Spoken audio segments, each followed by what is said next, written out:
નમસ્કાર, આપ જોઈ રહ્યા છો યુટીસી ન્યૂઝ। મહારાષ્ટ્ર ચૂંટણીની વચ્ચે નાગપુરથી અચાનક જ અમિત શાહ દિલ્હી તરફ રવાના થયા।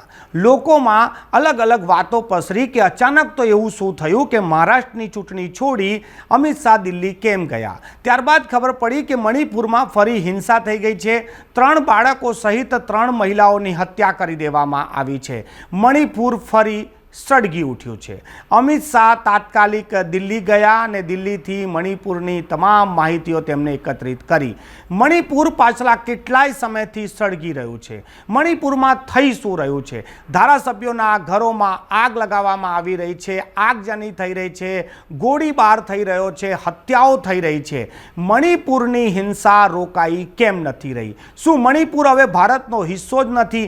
ભારતના લોકો મણિપુર પર ચર્ચા કરવા જ કેમ તૈયાર નથી? મણિપુરમાં જે પણ કંઈ થઈ રહ્યું છે તેના વિશે લોકો હવે ચર્ચા જ કરવાનું બંધ કરી દીધું છે। એક કલ્પના કરો કે આ મણિપુર ભારતનો હિસ્સો છે અને આપણે જ્યારે તેના વિશે ચર્ચા જ ના કરીએ ત્યારે આ કેટલું દુઃખદ કહેવાય।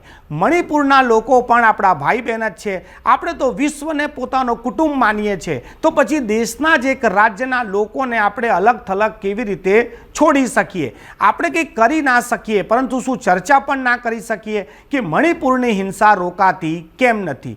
ભારત સરકાર શું કરી રહી છે? રાજ્ય સરકાર શું કરી રહી છે? રાજ્યના મુખ્યમંત્રી શું કરી રહ્યા છે? આટલી હિંસા થયા બાદ પણ રાજ્યના મુખ્યપ્રધાન ત્યાં મુખ્યમંત્રી તરીકે છે, ના તેમને રાજીનામું આપ્યું છે કે ના તેમનું રાજીનામું માંગવામાં આવ્યું છે। ધારાસભ્યોના ઘરો પણ બાળવામાં આવી રહ્યા છે। ગઈકાલે ફરી જે આ હિંસા ફાટી નીકળી છે ત્યારબાદ ગૃહમંત્રી મહારાષ્ટ્રની ચૂંટણીને અધવચ્ચે છોડી મણિપુરની હિંસા માટે દિલ્હી પહોંચી ગયા છે। કોંગ્રેસ એ પણ સવાલ પૂછી રહી છે કે વડાપ્રધાન ક્યાં છે? આટલી મોટી હિંસા થાય અને વડાપ્રધાન જ્યારે વિદેશ યાત્રા પર હોય, પહેલાં પણ અને હવે પણ કોંગ્રેસ એક જ માંગ કરી રહી છે કે વડાપ્રધાન નરેન્દ્ર મોદી મણિપુર કેમ જતા નથી અને મણિપુર વિશે કેમ કંઈ બોલતા નથી?